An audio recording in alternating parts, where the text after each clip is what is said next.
Friðrik Sófusson fjármálaráðherra og frú Sigríður Dúna Kristmundsdóttir, Þorsteinn Pálsson sjávarútvegs-, dóms- og kirkjumálaráðherra og frú Ingibjörg Rafnar, kona hans, Halldór Blöndal samgönguráðherra og frú Kristrún Eymundsdóttir, Guðmundur Bjarnason, landbúnaðar- og umhverfisráðherra og frú Vigdís Gunnarsdóttir, eiginkona hans, Páll Pétursson félagsmálaráðherra og frú Sigrún Magnúsdóttir, Finnur Ingólfsson iðnaðar- og viðskiptaráðherra og frú Kristín Vigfúsdóttir, Björn Bjarnason menntamálaráðherra og frú Rut Ingólfsdóttir, frú Ingibjörg Pálmadóttir heilbrigðis- og tryggingamálaráðherra og eiginmaður hennar Haraldur Sturlaugsson.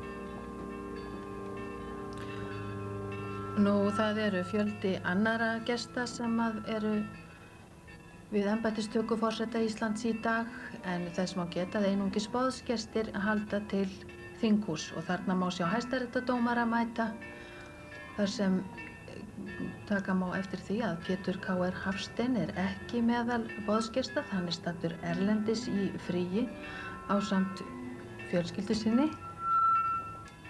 En í hans stað Gunnar M. Guðmundsson settur hæstaréttardómari. Restina leka í þessari prósessíu nokkrir boðsgestir á vegum verðandi forseta Ólafs Ragnars Grímssonar. Þar má fyrstar nefna dætur Ólafs Ragnars og Guðrúnar Katrínar, Guðrún Tinnu og Svanhildi Döllu Ólafsdætur sem leggja stund á nám í Háskóla Íslands en eru að sjálfsögðu í sumarfríi sem stendur eins og svo margir aðrir landsmenn.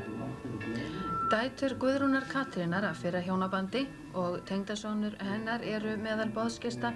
Það eru þær Þóra og Erla Þórarinsdætur ásamt eiginmanni Þóru, Oddi Hermannssyni. Þá má nefna Margréti Ó. Hjartar, móður systur Ólafs Ragnars, Guðrúnu J. Hjartar, en hún var gift móðurbróður Ólafs Ragnars Grímssonar, Hirti Hjartar, og Arnþóru Sigurðardóttur, en Ólafur Ragnar Grímsson og hún eru systkinabörn. Hún er dóttir Kristrúnar Kristgeirsdóttur sem var systir Gríms föður Ólafs. Af fleiri boðsgestum forsetahjónanna verðandi eru systkini Guðrúnar Katrínar, Auður Þór og Þorbergur Þorbergsbörn. Síðan má nefna þá sem komu nálægt framboði Ólafs Ragnars Grímssonar til þessa embættis. Það meðal annarra Ólafía B. Rafnsdóttir, skrifstofustjóri framboðsins og rekstrarstjórn framboðsins, en í henni sitja Sigurður G. Guðjónsson lögfræðingur, Kristján Einarsson framkvæmdastjóri, Már Guðmundsson hagfræðingur og Þórólfur Árnason framkvæmdastjóri. Nú, meðal boðsgesta forsetahjónanna verðandi er einnig vinur og ráðgjafi Ólafs Ragnars Grímssonar, Einar Karl Haraldsson. Þá er Gunnar Steinn Pálsson, kosningastjóri og vinur Ólafs Ragnars Grímssonar meðal gesta. Og Þuríður Einarsdóttir, vinkona Guðrúnar Katrínar Þorgrímsdóttur, sem jafnframt formaður Póstmannafélags Íslands, en Guðrún Katrín var eins og kunnugt framkvæmdastjóri Póstmannafélagsins langt árabil. Prósessían að ganga í salinn. Hér sjáum við nokkra þingmenn þjóðarinnar sem í fyrsta sinni eru allir gestir í þinghúsi við embættistöku forseta Íslands. Við vorum að telja upp gesti Ólafs Ragnars við þessa hátíðlegu athöfn. Það má til dæmis nefna erlenda gesti á hans vegum, þar á meðal Nand Kemka og frú Jet Kemka, en þau hjón eru vinir Ólafs Ragnars og Guðrúnar Katrínar, en Nand Kemka aðalræðismaður Íslands á Indlandi og hefur oftsinnis komið til Íslands. Nú, af fleiri gestum forsetahjónanna tilverandi er Nicholas Dunlop. Það vinur þeirra hjóna til 20 ára.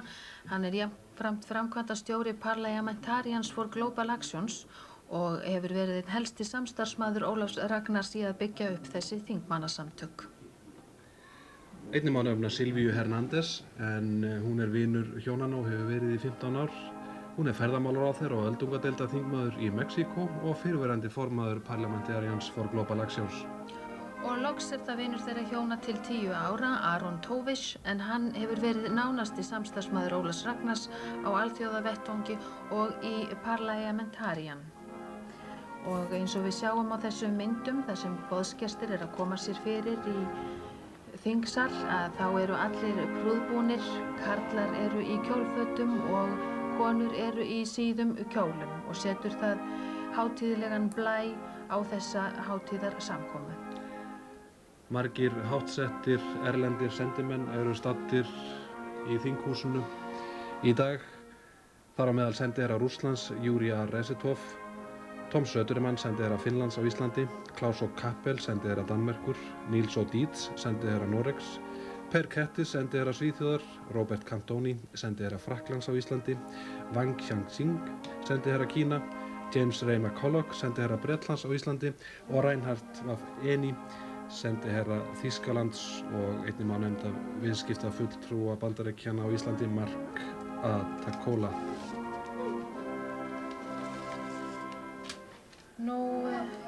Gestir halda áfram að streyma í salinn. Embættismenn Alþingis og margir af embættismönnum ríkisins að sjálfsögðu einnig meðal gesta, en eins og fram kom hér áðan þá eru allir alþingismenn í fyrsta skipti meðal boðsgesta. En eftir örskamma stund þá hefst embættistakan sjálf. Boðsgestir í þingsal og hliðarsölum bíða þess að verðandi forseti ásamt handhöfum forsetavalds og maka gangi í salinn, en þau bíða þess í þessum töluðum orðum á skrifstofu forseta Alþingis að athöfnin hefjist með því að viðstaddir rísi úr sætum. Að því loknu mun Kristinn Sigmundsson einsöngvari syngja Þótt þú langförull legðir eftir Stefán G. Stefánsson við lag Sigvalda Kaldalóns við undirleik Jónasar Ingimundarsonar píanóleikara, en sérstökum flygli hefur verið komið fyrir á svölum þingsalar þar sem Kristinn Sigmundsson mun hefja upp raust sína eftir litla stund. Gestir hafa aldrei verið fleiri við embættistöku forseta Íslands en nú, og kannski munar það mest að þingmenn eru allir meðal boðsgesta í fyrsta skipti. Eins og fram kom hér áðan þá hefur lögreglan staðfest að milli 5.000 og 6.000 manns eru á Austurvelli þessa stundina og bíða þess að fá tækifæri til þess að hylla nýjan forseta íslenska lýðveldisins. Það fádæma gott veður. Liðlega 17 gráðu hiti í Reykjavík í dag, svolítil gola en hún ætti ekki að verða fólki til trafala. Fólk í hátíðarskapi og léttbúið á Austurvelli, þess albúið að verða vitni að embættistöku 5. forseta íslenska lýðveldisins. Það óhætt að fullyrða að það sé betra veður í dag en var fyrir réttum 16 árum þegar rigndi þýðu regni á verðandi forseta þá, frú Vigdísi Finnbogadóttur, sem þá var í sporum Ólafs Ragnars Grímssonar, sem nú bíður þess að ganga í þingsal og sverja embættiseið. En fyrst, eins og ég gat áðan, mun Kristinn Sigmundsson syngja.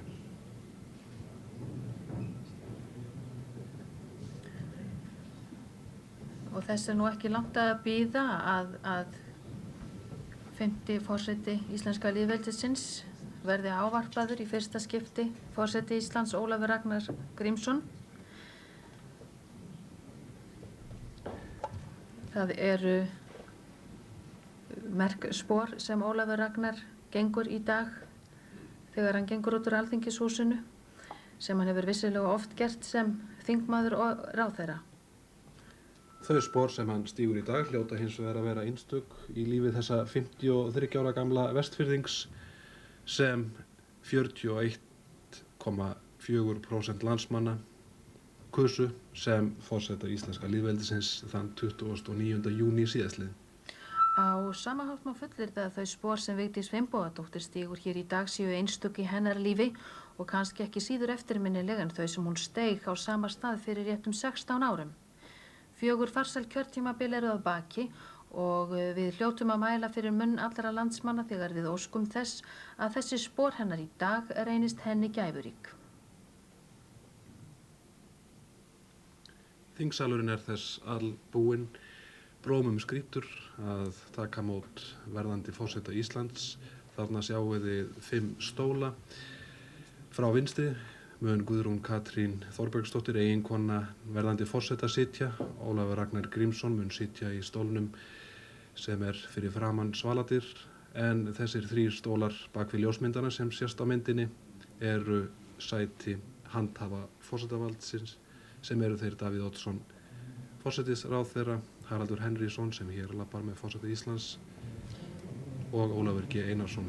Hér ganga þeir í þingsalinn, eiginkona Ólafs þar á eftir ásamt biskupi Íslands, fráfarandi forseti frú Vigdís Finnbogadóttir og forsætisráðherra og fólk í sal, boðsgestir, rísa á fætur.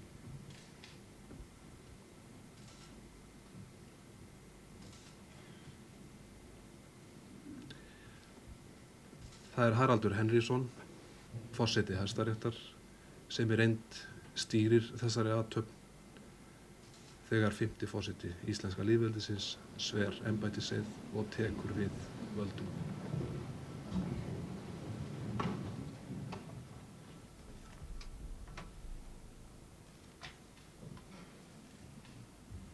Við skulum hlýða á söng Kristins Sigmundssonar.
Skreita fossar og fjallshlíð, öll þín framtíðarlönd. Fjærst í eilífðar útsæ, vakir eilendan þín. Nóttlaus voraldar veröld, þar sem við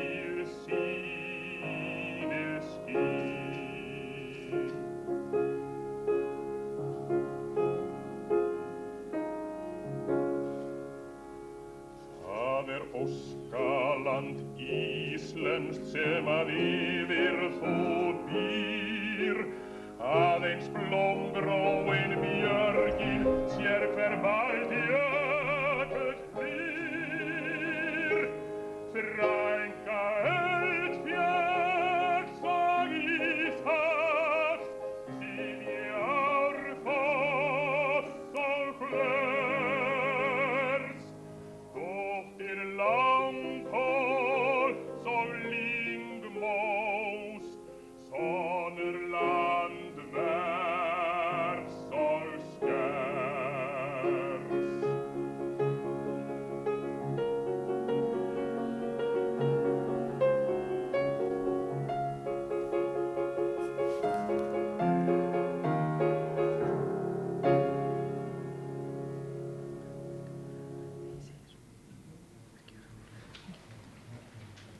Það var Kristinn Sigmundsson sem söng hér Þótt þú langförull legðir eftir Stefán G. Stefánsson við lag Sigfellda Kaldalóns við undirleik Jónasar Ingimundarsonar. Á fundi Hæstaréttar Íslands 29. júlí 1996 voru tekin til meðferðar og úrskurðar málefni vegna kjörs forseta Íslands 29. júní 1996 í samræmi við 11. grein laga nr. 36/1945 framboð og kjör forseta Íslands. Farið var yfir gögn vörðuðu undirbúning og framkvæmd kjörsins, fyrirlágu endurrit gerðarbóka og bréf yfirkjörstjórna allra kjördæma landsins úrslit kosninganna. Engin kæra hafði borist vegna þeirra og gekk Hæstiréttur úr skugga að gætt hafi verið í hvívetna ákvæða framangreindra laga. Dómarar réttarins undirrituðu síðan kjörbréf forseta Íslands svohljóðandi. Hæstiréttur Íslands gjörir kunnugt: kjör forseta Íslands fór fram hinn 29. júní 1996. Við kjörið var í hvívetna gætt ákvæða stjórnarskrár lýðveldisins Íslands nr. 33, 17. júní 1944 og laga nr. 36, 12. febrúar 1945. Ólafur Ragnar Grímsson, alþingismaður, hefur verið löglega kjörinn. Hann fullnægir öllum skilyrðum stjórnarskrárinnar kjör forseta Íslands. Samkvæmt þessu lýsir Hæstiréttur Íslands því að Ólafur Ragnar Grímsson er kjörinn forseti Íslands kjörtímabil það sem hefst 1. ágúst 1996 og lýkur 31. júlí 2000. Reykjavík, 29. júlí 1996, Haraldur Henríksson, Guðrún Erlendsdóttir, Hrafn Bragason, Hjörtur Torfason, Garðar Gíslason, Markús Sigurbjörnsson, Gunnlaugur Claessen, Arnljótur Björnsson, Gunnar M. Guðmundsson. Hér lýsti Haraldur Henríksson, forseti Hæstaréttar, forsetakjöri og útgáfu kjörbréfs og mælti fram drengskaparheit að stjórnarskránni sem verðandi forseta er ætlað að undirrita. Ég undirritaður Ólafur Ragnar Grímsson sem kosinn forseti Íslands kjörtímabil það er hefst 1. ágúst 1996 og lýkur 31. júlí 2000, heiti því að viðlögðum drengskap mínum og heiðri að halda stjórnarskrá lýðveldisins Íslands. Gert í 2 samhljóða eintökum, Reykjavík 1. ágúst 1996. Hæstaréttarritari Erla Jónsdóttir tekur nú við heitinu af forseta Hæstaréttar og leggur á borði fyrir framan verðandi forseta.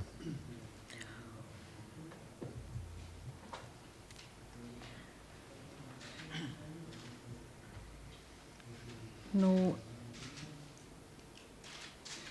tekur Hæstaréttarritari sér stöðu fyrir aftan stól Ólafs Ragnars og hann stendur þar meðan heitið er unnið.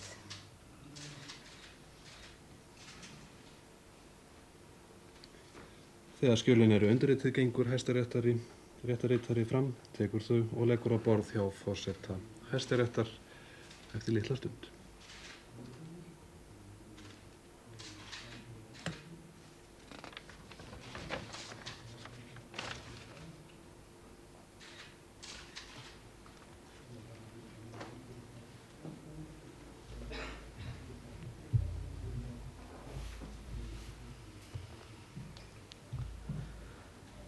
Forseti Íslands, herra Ólafur Ragnar Grímsson. Þar með embættistakan í reynd að baki. Og Hæstiréttur í umboði þjóðarinnar færiður í hendur kjörbréf þetta eru yður færðar hugheilar árnaðar óskir. Megi yður vel farnast í mikilvægu starfi sem þér takið nú við. Gæfa og blessun fylgi yður og fjölskyldu yðar, landi voru og þjóð. Svo vel. Forseti hefur veitt kjörbréfinu viðtöku, mun Hæstaréttarritari ganga að svalahurðinni á Alþingishúsinu og opna hana. Forseti Íslands, Ólafur Ragnar Grímsson, gengur nú ásamt forsetafrúnni fram á svalir þinghússins með kjörbréfið í hendi og minnist fósturjarðarinnar. Áætla má að rétt liðlega 6.000 landsmenn síðan nú staddir á Austurvelli og hafa eignast nýjan forseta, 5. forseta lýðveldisins. Lúðrasveit Reykjavíkur leikur nú Landmanns föður eftir Þórarinn Jónsson.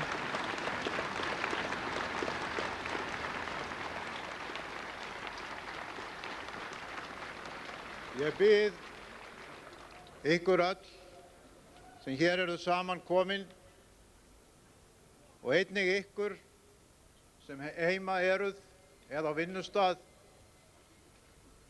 að minnast fósturjarðarinnar með ferföldu húrrahrópi: Ísland lifi, húrra, húrra, húrra, húrra! Taka undir bæði inni og úti með ferföldu húrrahrópi.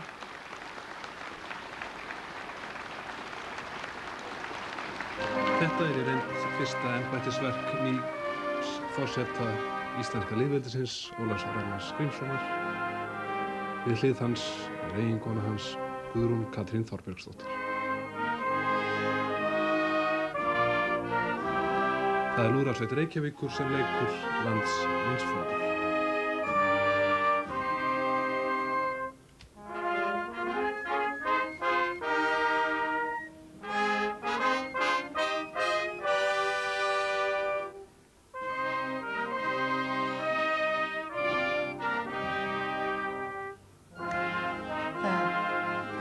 Það er óhætt að segja að veðurguðirnir taki vel á móti 5.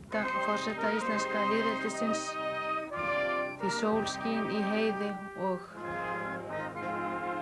það er glatt fólk sem er á Austurvelli í dag. Sólin skín og óhætt að segja að margir séu farnir að fækka klæðum.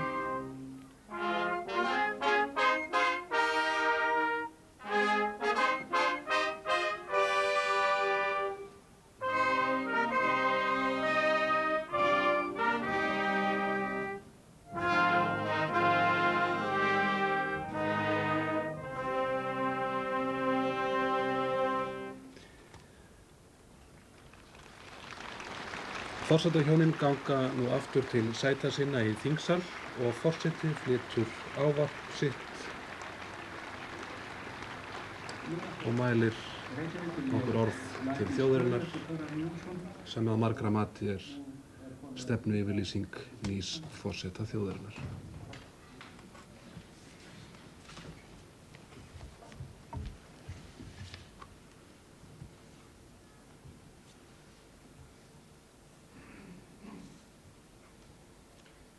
Góðir Íslendingar, stjórnarskrá okkar mælir svo fyrir að fyrsti starfsdagur forseta Íslands sé í ágúst byrjun á hverju nýju kjörtímabili.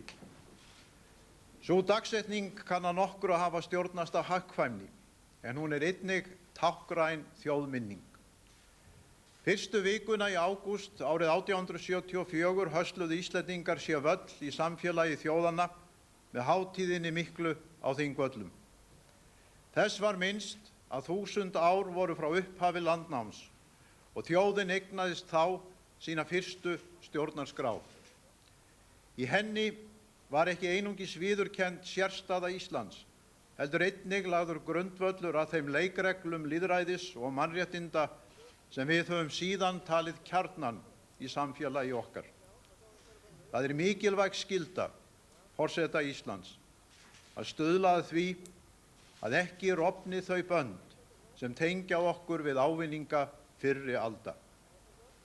Mikilvægasta skyldan er þó trúnaður forseta við þjóðina sjálfa, óskir hennar og vonir á hverri tíð.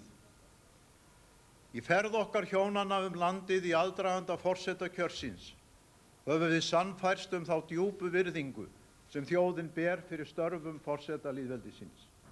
Hornsteinn þeirrar farsældar sem forsetar Íslands hafa notið er hlýr og góður hugur í garð forsetaembættisins. Fáir þjóðhöfðingjar eiga þess kost að ræða við þorra landa sinna og kynnast hugarþeli þeirra, en þetta er á færi forseta Íslands.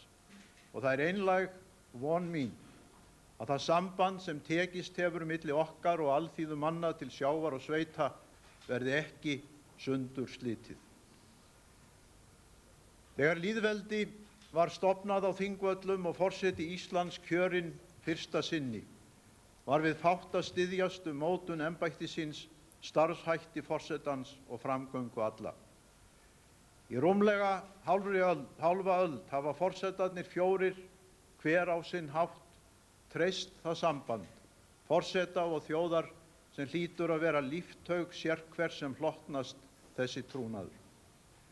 Forsetar lýðveldisins hafa ávallt borið gæfu til að laga embættið og starfsvið þess að breyttum kröfum sinnar samtíðar og svo mun vonandi verða alla framtíð. Það er með lotningu og þakkarhug sem þjóðin minnist Sveins Björnssonar, Ásgeirssonar og Kristjáns Eldjárns á þessari hátíðarstundu. Hver með sínum hætti mótuðu þeir embættið og meitluðu. Á undanförnum 16 árum hefur Vigdís Finnbogadóttir bætt nýjum þáttum í starfsvega forsetans. Hún hefur verið brautryðjandi í alþjóðastarfi embættisins leið og hún hefur ræktað trú okkar á landið, menningu okkar og þjóðtungu. Hlýhugur hennar og hvatning til dáða og framfara munu geymast okkur í minni. Íslendingar færa henni einlægar þakkir og óska henni heilla. Við eigum í okkar sögu örlagaríkt tímabil þar sem úrslitum réð hvort menn báru gæfu til þess að setja sér sameiginleg markmið eða létu hver sig stjórnast af stundarhagsmunum. Sigurður Nordal lét svo ummælt að Sturlungar hefðu gengið fram en horft aftur. Þeir hafi átt gnótt glæsilegra minninga en hvorki vonir betri framtíð sem gætu hita þeim til dáða, né raunhæft takmark og ásetning sem skerti vit og vilja til einbeittra athafna. Frumkvöðlar sjálfstæðisbaráttunnar á miðri síðustu öld miðluðu á hinn bóginn heimssýn þeirrar tíðar til annarra Íslendinga. Verk þeirra vísuð á framtíðarveg og í fortíðina sóttu þeir hvatningu til dáða. Mitt í fátækt og réttleysi nýlendunnar setti Jón Sigurðsson forseti sjálfstæðisbaráttunni markmið í stjórnmálum, viðskiptum og verklegum efnum og studdi kröfur landsmanna sögulegum rökum. Fjölnismenn fundu svo að sínu leyti orðin sem voru samboðin sjálfstæðri þjóð. Athyglisvert það að það var ungt fólk sem stóð í framvarðarsveit sjálfstæðisbaráttunnar og enn hljótum við að setja traust okkar á unga fólkið. Við hin eigum einnig skyldur okkar við það. Sú kynslóð kvenna og karla sem nú er að útskrifast úr skólum er hin fyrsta á Íslandi sem hefur heiminn allan að vinnusvæði. Hana skortir hvorki þjóðernisvitund, virðingu fyrir íslenskri menningunni, ást á náttúru landsins, en hún er einnig raunsæ og kröfuhörð. Og þá vaknar sú spurning hvort okkur tekst að sigra í hinni alþjóðlegu samkeppni unga fólkið á Íslandi. Mun það kjósa að búa með okkur hér í útsænum eða afla sér viðurværis annars staðar? Svarið ræðst af því hvernig okkur sem stöndum fyrir ráðum tekst að opna hug okkar og setja þjóðinni hæfileg markmið. Aldamótin eru kjörið tækifæri til þess að sameinast þjóðarásetning sem skert getur vit okkar og vilja til einbeittra verka. Það ætti að vera verkefni einstaklinga, samtaka og fyrirtækja að velja Íslendingum ný og heillandi viðfangsefni á komandi öld. Meðal þess sem til álita kemur er að nýta sérstöðu Íslands við verndun umhverfis og afla viðurkenningar á því að hreint land, óspillt lífreiki og haldbær náttúrugæði séu okkar aðalsmerki. Við hljótum einnig að fjalla andlegar auðlindir okkar, hinn forna arf en ekki síður hinar lifandi listir og þá menntun og menningu sem eflir og agar nýjar kynslóðir. Gleymum því heldur ekki, þegar við hyggjum að framtíðarverkum, að heilbrigðir lífshættir, hollusta og tryggð við fjölskyldu og vini eru traustir innviðir í sérhverju samfélagi. Það er einlægur ásetningur minn sem forseti lýðveldisins að tengja saman krafta og hugvit allra þeirra sem móta vilja sýn þjóðarinnar til nýrrar aldar og ræða þau markmið sem geta sameinað hana til góðra verka. Það hefur kostað landsmenn miklar fórnir á þessum áratug að ráða bót á ýmsum meinsemdum í efnahagslífi og atvinnuskipan. Segja má að nokkurt jafnvægi hafi náðst. Heimilin eru þó ærið mörg skuldsett meira en góðu hófi gegnir og ýmsir samfélagshópar bera skarðari hlut frá borði en réttlætiskennd okkar þolir. Mörgum finnst að nú hljóti að vera kominn tími til þess að uppskera laun erfiðisins. Þetta er eðlileg hugsun og ber vott vaxandi framfarahug í landinu. Sé rétt á haldið eigum við þess allan kost að búa við traust lífskjör, góða velferðarþjónustu og eðlilegt jafnræði manna í millum. Til þess þurfum við að tileinka okkur skipulegri vinnubrögð en okkur hafa verið tök. Og til þess þurfum við að nýta þau færi sem okkur skapast á nýrri öld. Á næstu misserum er brýnt að mynda þjóðarvilja og trausta samstöðu lífskjör allra Íslendinga jafnist á við það sem best gerist með nágrannaþjóðum okkar. Án slíks árangurs gæti ungt fólk glatað trú sinni á Ísland sem framtíðar heimkynni. Við eigum að vera bjartsýn þegar við hugum að möguleikum okkar sem þjóðar í náinni framtíð. Þróun heimsmála, vísinda og tækni er okkur á margan hátt hagfelld. Við blasir ný veröld sem einkennist fremur af opnum samskiptum en af lokuðum valdakerfum. Hæfni og hugvit skipta meira máli en stærð og styrkleiki. Hinn smái getur haft til að bera snerpu og knáleik sem oft dugar ekki síður en afl risans til að hagnýta tækni nútímans. Við Íslendingar eigum því einstæða möguleika. Við erum allstaðar boðin velkomin til samstarfs við nýfrjálsar þjóðir og þróunaríki. Enginn þarf að óttast okkur vegna stærðar eða hugsanlegs yfirgangs. Einangrun vegna fjarlægðar og samgönguhindrana er að mestu úr sögunni og tækifærin bíða í öllum heimsálfum. Árið 2000 fögnum við ekki aðeins áfanga í tímatali mannkyns. Við munum einnig efna til hátíðar í minningu þess að 1000 ár verða liðin frá því að við kristni var tekið á þingi.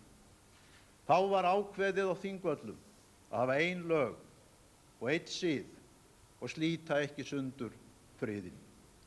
Sú sáttargjörð vísaði fram á veginn en ekki aftur til horfins tíma og hverfandi hugmyndaheims. Kristnitakan er dýrmætt sögulegt fordæmi það hvernig hægt er að leiða til lykta hin erfiðustu úrlausnarefni á friðsaman hátt. En aldamóta árið minnist við þess einnig að 1000 ár eru liðin frá landafundum íslenskra sæfara í Vesturheimi. Siglingaafrek forfeðra okkar eru sögulegt þrekvirki. Landnámshugurinn sem einkenndi þau er merkilegt rannsóknarefni og það er vel við hæfi að minnast landarfundana með myndarlegum hætti í kringum aldamótin. Í svari mínu við heillaóskum forseta Bandaríkjanna mun ég vekja sérstaka athygli á 1000 ára afmæli landafundana og hvetja til samstarfs að minnast landkönnuðanna og ræða áhrif landnema hugarfarsins í sögu og menningu Íslands og Bandaríkjanna og einnig Kanada. Hollt er og að minnast þess að þar vestra eigum við að vinum, fjölda fólks sem rekur ættir til hinna síðari landnema sem þangað fóru í lok síðustu aldar. Vestur Íslendingar halda nú helgina sinn Íslendingadag í Gimli. Ég sendi þeim hlýjar kveðjur mína og þjóðarinnar og vænti góðs samstarfs við þá ræktun arfsins sem við eigum öll saman. Leið